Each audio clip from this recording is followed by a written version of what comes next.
Columbo faces the toughest case of his career in A Friend Indeed, because the murderer in this one is Columbo's own boss, Deputy Police Commissioner Mark Halperin. We've seen many a Columbo killer threaten to report the good lieutenant to his superiors, but what's he gonna do when the killer is his superior? Well, let's find out. We kick off right away with a bang. A man stands over a dead body. This is Hugh Caldwell, played by Michael Mcguire. He's just killed his wife Janice in a fit of rage during a heated argument, and in his hour of desperation, he turns to his friend and neighbor Mark Halperin for help. Halperin's introduction is nothing short of brilliant. It's already been established that Halperin is a married man, but when Hugh goes to seek him out at the local gentleman's club, he finds him draped in a buxom broad and gambling his week's wages away. We know right away not to trust this guy.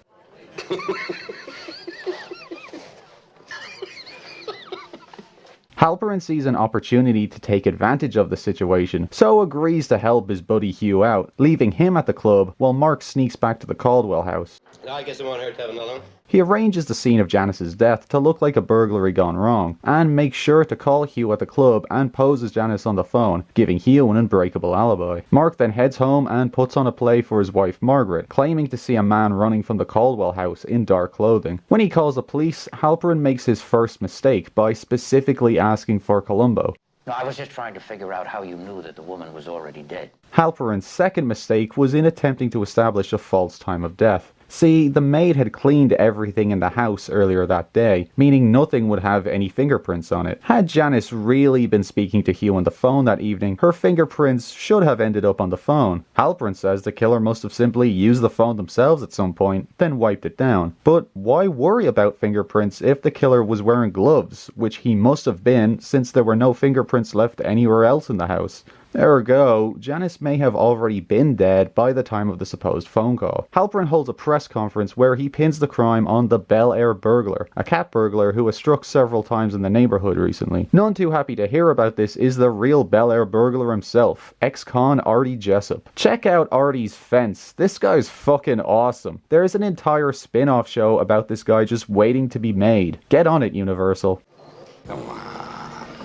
Artie's played by series regular Val Avery in his third and most substantial role, as well as in my opinion his best. Artie's a surprisingly sympathetic character, an old school criminal who's had his fair share of hard knocks in life and struggles to find a way to fit into a changing society that wants nothing more than to just leave him behind. You know, you spent so much time up in that prison, you don't know how it is anymore. Also, he's pretty fucking funny. Come on, let's go. Come on, come on, come on, come on, let's go. Come on, you can walk faster. Come on. Will you shut up? I once heard this episode described as being the one Columbo to truly portray Los Angeles as a character in and of itself. We get to see the rich and affluent suburbs, the seedy underbelly of dive bars and grimy apartments, and in between we have the police precinct, in a rare enough instance of actually seeing Columbo at the station. Friend does a good job of giving us glimpses into each of these three layers, making the city itself feel like a living, breathing atmosphere that's more fully fleshed out than in any other episode. Also nice is this short scene where Columbo briefly interviews Margaret. It shows to me Columbo's natural ability to somehow connect with everyone and anyone, no matter who they are. Key information learned during the scene is that Hugh and Janice were having marital problems. Then she was seeing other men. Yes. Oh, and also that Margaret tears her sleeve on a rose bush. That'll be important later. I was very clumsy of me. No, it was my fault, ma'am. I frightened you. I'm sorry about that. Sadly, poor Margaret isn't long for this world as Halperin puts his true master plan into action. See, the Halperins are loaded thanks to Margaret's multi-million-dollar inheritance, but Mark resents that she'd rather donate her time and money to charitable causes rather than to his gambling habits. So he's just gonna have to find a way to get that money all to himself. My money, my inheritance. Wrong, darling. My inheritance. Now, look, I've never drowned, nor have I drowned anyone else, but shouldn't it take a bit longer than this? I timed it. He holds her under for a total of 7 seconds. 7 seconds! Next, Mark stops off at the funeral home to see Hugh, and rope him into his scheme, strangers on a train style. This is the quid quo pro. Shouldn't that be quid pro quo, Commissioner? What are you talking but I can't get involved. You are involved, my friend. Yes, it's high time Hugh returned the favor by dressing up as the Bel Air burglar. Scooby-Doo type beat. Halperin's in the police helicopter doing chopper patrol when he spots the burglar running from his own house and chucking his wife in the pool. Cue an action scene. An actual fucking action scene. And it's an awesome one at that. Check out this sweet stunt. Yet, despite his showboating, Mark's too late and Margaret's dead. Of course, he already knew that. What do you mean? You're crazy.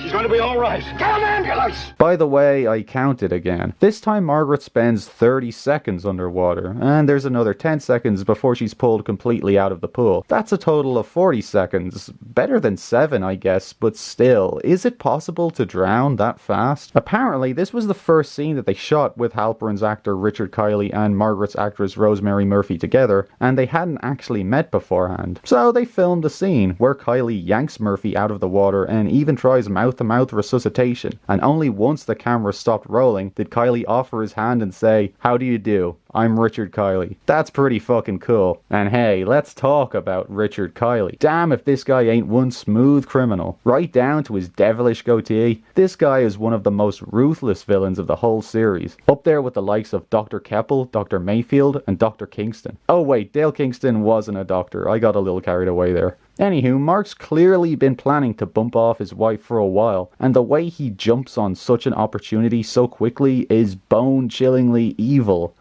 All right. No violence. Why, Hugh. I'm no more violent than you are.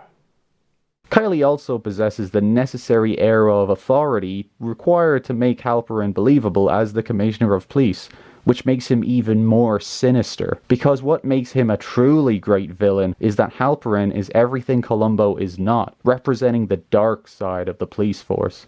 I would have been here earlier, but my car broke down again. I had some more trouble. Now they're telling me it's the generator. If you don't mind, Lieutenant, I'm in something of a hurry. Halperin isn't just any bad guy, he's a corrupt cop, and that gives us even more reason to root for Columbo to take him down. Is that a fact, Lieutenant? Or just some more of your fancy guesswork? I can't forget about Michael Mcguire, who's perfect as the skittish Caldwell. To me, he comes off as a wimpy weasel of a man, scared of his own shadow and determined to never face up to anything. Remember, this entire thing could have been avoided if Hugh had just confessed to the police in the first place. You did call the police, my friend. Well, you know what I mean. But no, rather than take responsibility for his actions, he instead tried to cover up his tracks, and as a result, someone else lost their life. What a piece of shit. Back to the story. One of Margaret's charity cases arrives at the crime scene to check what's going on. The way things look around here, I'd like to get out of here, that's all. Bet you would. He's played by Albert Popwell, an actor best known for appearing in a different role in every Dirty Harry movie, except for the Deadpool, which was the last one, but that doesn't really count anyway since the Deadpool sucks. But don't get me started on the Dirty Harry movies. You've got to ask yourself one question. Do I feel lucky?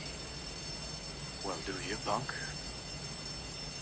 We get a really terrific small moment here where Columbo quickly diffuses a potentially sticky situation. The black guy is nervous, the white cop is abrasive, and shit could go real bad real quick, but Columbo steps in at just the right time. Popwell also provides Columbo with an important clue. Margaret was scheduled to attend a dinner at the charity headquarters that evening, where she was going to be named Woman of the Year for her contributions. Really? How much is that going to cost you? Oh, don't be crude. But then why, if she was going out, was she wearing an outfit with a torn sleeve? Oh, there might have been a struggle. She got a tear on her sleeve. Oh, that happened this afternoon. I saw it on a cactus bush. To add fuel to Columbo's fire, the coroner finds no traces of chlorine in Margaret's lungs, but does find evidence of, what's it? Trihydric alcohol glycerol and palmitic acid. Say that again, Doc. Soap, Lieutenant. Soap.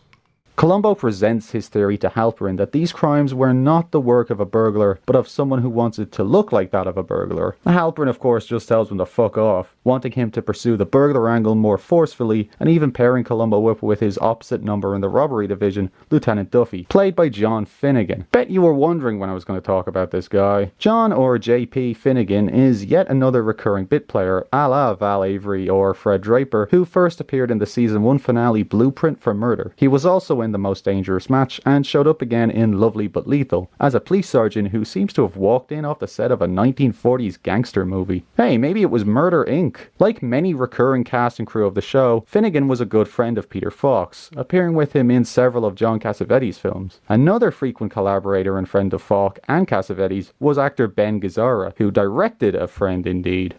You wait for Peter. I want to tell you why the film may seem long sometimes. The film seems long to me and I haven't seen it yet. Yes. Halperin wants everyone to think the burglar returned to kill Margaret to silence her, as during the press conference he had implied she would have been able to identify him. Columbo, being Columbo, promptly ignores his orders in order to pursue his own theory, further investigating Janice Caldwell's personal life. The fact that all of her jewellery turns out to be cheap fakes is yet another clue, since why would a pro like Artie Jessup bother stealing any of it? Are you kidding? They laughed me off the cell block. The reason it was fake was that she'd sold all of her real jewellery to a jeweler because she needed the money, as Hugh had cut her off. It's going to take one of the biggest gambles of all time for the lieutenant to topple the dastardly deputy commissioner. If he fucks up, remember, the killer won't just get away with it, but in this instance, Columbo stands to lose his whole career. All right, now listen to me, Lieutenant. You're wasting your time, and my time, and the department's time, and it's going to stop. Desperate, he turns to the only man who can help him, Artie Jessup, who's equally desperate to clear his name. That guy would kill those women. He gives guys like me a bad name. Right. Artie gives old Hugh a call, telling him he knows he killed his missus, but is willing to keep quiet for a price. This, of course, provides Halperin with a perfect opportunity to frame Jessup and throw the book at him. He sneaks a peek at Artie's address from a file on Columbo's desk, then plants Janice Caldwell's stolen jewels in his apartment. When Hugh goes to pay off Artie, Halperin, Duffy, and Columbo burst in to slap the cuffs on.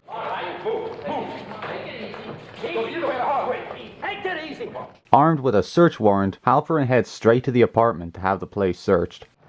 I think you're making a mistake. Prove you are not. Columbo finally puts his case to the commissioner in probably the ballsiest move of his entire life. Commissioner, I believe you killed your wife. And I believe you either killed Janice Caldwell or you're covering up for it.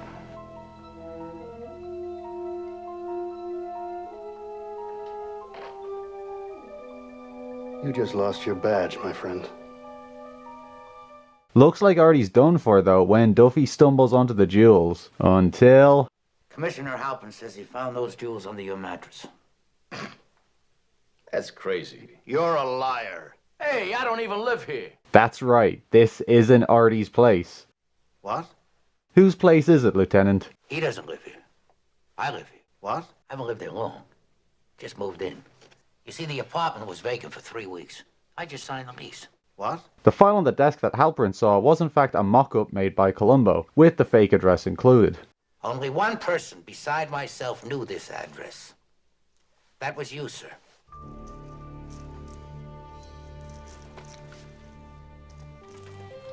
This is rightfully regarded as one of the best gotchas of the series, thanks in no small part to how utterly satisfying it is to finally see Halperin go down. He really thought he had it all figured out, and his face as it all comes crashing down is priceless. And now we, along with Columbo, can finally let out a huge sigh of relief because it worked. The lieutenant really put it all on the line for this one, but hey, no guts, no glory, right? I think once your friend Mr. Caldwell understands the situation, he'll fill in some missing pieces.